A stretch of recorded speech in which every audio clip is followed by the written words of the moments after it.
All right. Let's do block four. Let's get right into it.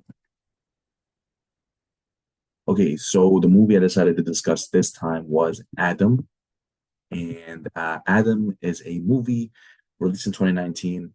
It was directed by a filmmaker named Mariam Touzani. The filming took place in Morocco, I believe in Casablanca.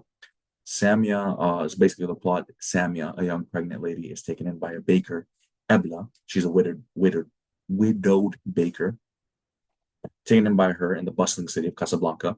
And over the course of the film, Samia and Abla come to terms with their pasts and help each other let go of what holds over their lives. So, the core issue, right? I decided to identify two core issues. So, this is the first one. Basically, let's discuss the alienation of single mothers by societies. Now, we see this issue rampant pretty much like everywhere, but the Arab world definitely doesn't do worse.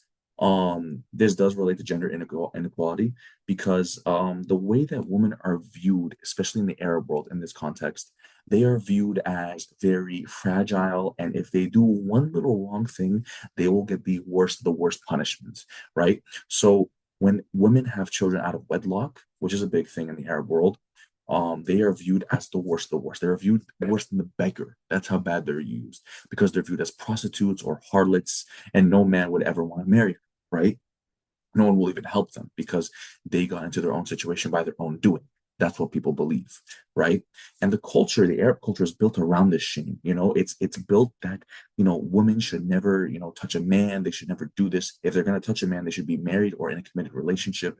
If they do something out of wedlock, then this is horrible. This ruins their education, their lives, their futures, their livelihood, everything, right? And it's a common stereotype where only women do these things. Right? Only women ruin their lives. Only women will cheat. Only women will have babies out of wedlock. Right? It's a common stereotype, even in America as well. Right? But it's better in America, no denying. And in the film, we see Samia. She's rejected in the beginning by everyone. She can't really find work. She can't find food. No one really wants to give her the time of day. Right? It takes the patience and warmness of Ebla to actually give Samia food and shelter, because one would imagine in a country like where people are like governed by Islam, right? Governed by religion, people are religious and spiritual, that everyone would help her. No, it's the culture. The culture plays a bigger role in this regard. Like they follow some sort of morality, but they don't even want to take in a woman or help her who has a kid. She's literally pregnant, which means she needs more nutrients than the average person or the average woman. So it's just crazy to see how culture can actually change someone's morals and how they view the world, change how they even help people on a daily basis, right? Um, exactly. Another core issue identified was the issue of letting go. We see this issue present in two characters, most specifically Ebla. Ebla can't really hear a specific song that reminds her of her passed away husband.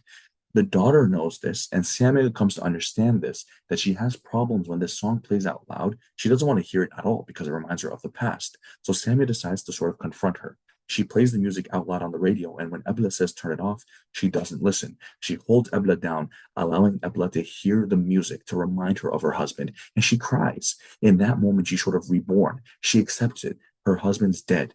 And because of that, she accepts it and comes to terms with it. And she starts acting confident again. She puts on makeup. She smiles more. She gives Slimani a chance, right? She is more confident in her daily life. She becomes more feminine again, you know, by her being accepting of her husband's death, knowing that he died and he's gone and it's time to move on. And Samia's work towards helping Ebla accept that, Ebla becomes a new person. She becomes better than before.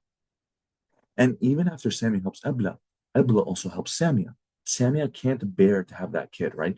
When she has that kid, she wants to ship him off to the adoption center and she wants to go back to the village with her family so that she can be married again and her family can accept her again.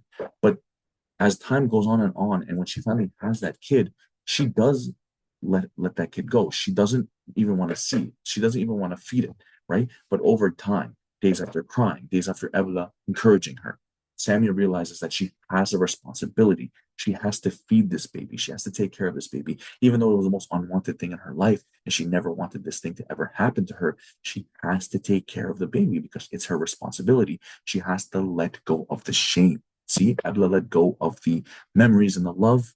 Samia lets go of the shame and the prejudice and the stereotype. She has to help this life that needs her. It is reliant on her to live. You know, babies need their mothers. They need feeding. They need food. They need to feel some sort of they need to have feeding in order to have a motherly connection with a figure, right? So she does what's best and she accepts it. It she definitely has to take a lot of stages to get to that level of acceptance, but she does end up accepting it, no doubt. In the Arab world, especially with women, right? They have such an extreme target on their back. If they do anything wrong, they are like literally ostracized. Like they are so ostracized that they get killed sometimes, you know? It is crazy to the degree how one-sided patriarchy is in Arab societies, especially in the Gulf too. Gulf is very extreme. So there's women are always careful. They always have to be careful. And if they do one little wrong thing with a bad relationship or they end up becoming pregnant, then they are over. They are done. Their reputation is over. With men, if they do the same thing, if they sleep around and do whatever they want and have their sexual fantasies and all this and that, they're rewarded, right? The men love it. They encourage it. You know, they hide it. You know, he's a playboy type of figure. He can do whatever he wants. And that's because it's a psychology thing, right? Men don't have babies when they go do their sexual intercourse. When women have their sexual intercourse without protection, they have visible pregnancy, which shows, okay, this woman actually did something. She's actually a bad person. With men, you never know. He could be lying, he could be joking. It's not present. But with a woman, you can't deny that. You just can't. It's very hard. So it's a lot of psychology that plays into this fact, and it's allowed to fester itself in the Arab world today. Single mothers are seen as the worst of the worst. They're seen as prostitutes, harlots. No one wants to help them. No one even wants to marry them because, you know, they're impure. But men, let them be, let them play around. They'll get it one day. They'll become good one day, right? The dads, they love their sons when they play around a little bit. Let he'll figure it out one day. But with their daughters, no, leave them, kick them out of the house. One wrong mistake. It's a false dichotomy. Like you can't hold them to this different standards. You have to hold them to the same standard. But it's just not how real life works. With the theme of letting go is also present in the Middle East, right? With all these tragedies and deaths, there are so many mothers of martyrs and fathers that have been jailed due to political imprisonment. There are so many tragedies that happen on a daily basis, so many people dying, so many family members dying that people just can't let go. People lose their homes, people get lose everything to the governments. People lose everything to war. People lose everything to conflicts. Even my grandpa, when he was in Kuwait, he lost everything. He lost his war medals and his house. He lost his livelihood, and he was never the same again.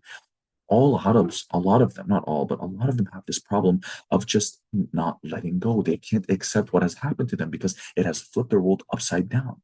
They have lost all their livelihoods. They have lost their family and loved ones. And it's hard for them to accept that.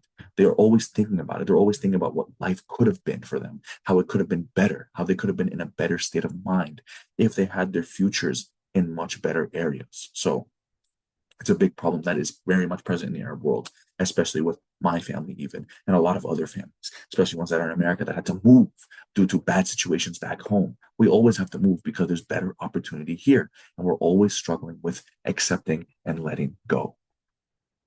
Now, why do these issues continue, especially with the issues of women? Well, this issue with women is continuing because Arab culture is patriarchal. Before even Islam came to the region, Arab culture was always founded on the basis of man over woman. And to be clear, with all cultures, this is how it kind of starts out. It is always a patriarchy. In the West, it's not any better. It is a little more less patriarchal, I would say, but it is still sort of a patriarchal society, right? So Arab culture is very much patriarchal, like very much. It's always men doing everything, men trading, exchanging, talking, politics, leading, ruling, fighting, and women always at home, caretaking, baking, cooking, cleaning, right? There's nothing per se to be wrong with this exactly, but what happens is if you don't see women outside doing daily actions and daily activities, you sort of build this cult of the man. Man is the center of everything. The man does everything for the country. He does everything for the society. He does everything for the community. It's always the man. The man is dominant, supreme. The woman is nothing because she's at home. She's not being seen. She can't do anything. So you build this sort of culture where men are just blazed, or sorry, a better word is they're praised always, and they're always given permission to do whatever they want, right? Without the consequences, right? But women, because they're at home and they're supposed to be stuck at home. They can't do anything. They have to stay at home. And whatever they do is wrong because you're the man and you're the center of the household and you're the center of the tribe. And whatever you say goes. That's a big problem, right? You build up that internal hate towards the other gender, and you build a society to become more patriarchal, right? The next generation regurgitates, and women just never have the opportunity to flourish. But now, hopefully, with the Middle East modernizing more, they are having the chance, and we'll talk about that later. And what about generations letting go? Well, people can't let go because tragedy literally keeps happening every single day, right? All these conflicts are happening all around the world, and they come and they will keep occurring and occurring and occurring. The older generations are having a hard time letting go because they lost their sons, they lost their fathers, they lost people they love, they lost their lands and livelihoods and houses and places where they could have lived happier lives, right? They have come to America with barely any money and start a business that they never want to start it, and they're highly trained, they're engineers, they're doctors, and they can't become those jobs. They just can't do it in America. So they're frustrated, they're disappointed, they're sad. They can't let go of the lives that they once had and the futures that they could have enjoyed, right? So people still have this issue today. Our parents, our grandparents, right? You know, they've sort of come to become happy now because now we have actually achieved their goals for them, but they still can't have that satisfaction, right? Life could have been better for them. Life could have been a lot better for them without these dictators and horrible, horrible events that have occurred all over time. If you don't give people comfortability, then they're always going to be stuck in sorrow. If you don't, I'm sorry, if you give them comfortability, that will distract them from sorrow. But if they have nothing, then they will always bake in their sorrow. So what is the solution? With the regard to women, we need to preach a new culture, right? For Arabs, right? The newer generations are starting to do this, right? More women should enter high level occupations. Women should become doctors, lawyers, politicians, right? Enter highly trained roles. That is not only men, but it's also women, right? Men should be re-educated on the respect and true status of women, how important they are for you, right? We have mothers, we have daughters, we have sisters. They are very important for the future of our communities and for the education of our children and for the prosperity, right? They're extremely important. They're not just people to stay at home and just make kids and take care of them. No, they are professionals as well, right? They are like us, but women, right? The culture needs to change, and that's on the part of the people. The people themselves have to be motivated to believe in these ideals and motivated to spread these ideas, right? The older generation needs to be more accepting of these young people, listening to their ideas. New leaders should be allowed to flourish and develop, right? And not just the same old guard that just is taking over a country and just pushing the same old ideas that just don't work anymore. They just don't work except for themselves, obviously, because they're greedy. I'm just saying, these are the ways that we must go about to fix these issues, especially with letting go. That's another part, right? Arab countries need to get better. Healthcare, resources, support, charity, education. People need to feel comfortable. They cannot just leave their countries and experience brain drain. We have no professionals in the country and everything just sucks and it's a war zone. No, people need to feel safe in their countries. I know it's just very obvious, right? But this is how you fix the loss, the sorrow of loss, right? You need to get people to be comfortable in their own situations. You need to give them new technologies and healthcare and prevent death and bloodshed that's so pointless and stop children from being martyred. Stop men from being political prisoners. Stop daughters from getting raped, women getting raped and killed and kidnapped. You need to give people comfortable lives and you need to allow everyone to enjoy the fruits of their labor, reward them for their efforts, give them fair compensation, and allow them to flourish, allow them to build wealth, change the status quo, and be a good leader. Put new leadership in power and do that as the people together. Make sacrifices. People will die, yes, but you must do this to fix prosperity and save the livelihood of your people. Real world evidence to show these practical solutions that I'm giving. Saudi Arabia with Vision 2030. Saudi Arabia has increased women's participation in the labor market from 21.2 to 35% in 2024.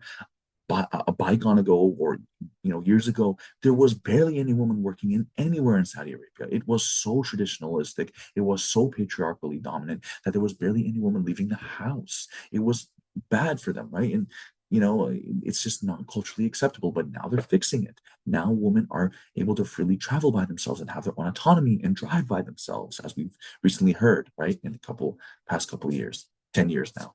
Tunisia, commonly seen as the feminist state. In 1956, they established a code of personal status where women are allowed to divorce and polygamy is not allowed at all. These are early rights to women that we don't see in the Arab world a lot of the time. 1956 is crazy for this to happen for Arab women, where Saudi Arabia just recently let women drive.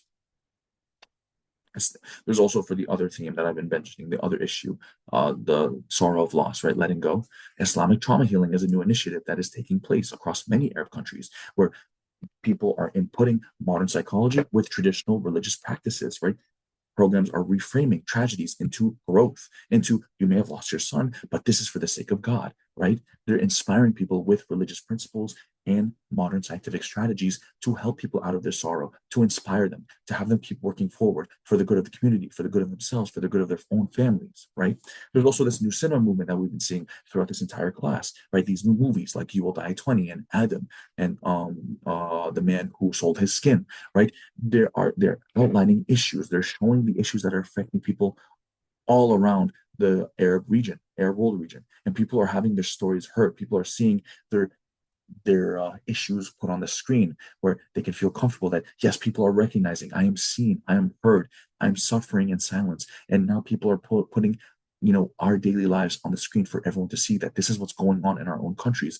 This is what's hindering us from reaching our livelihood. So it's very important for us to keep that this new form of art, to keep putting these tragedies on screen, to outline, to never stop talking about what is going on in these countries around the Arab world. These are my sources that I used for throughout the presentation. And then yeah, that is the end of the presentation. I hope I did a good job. Thank you very much.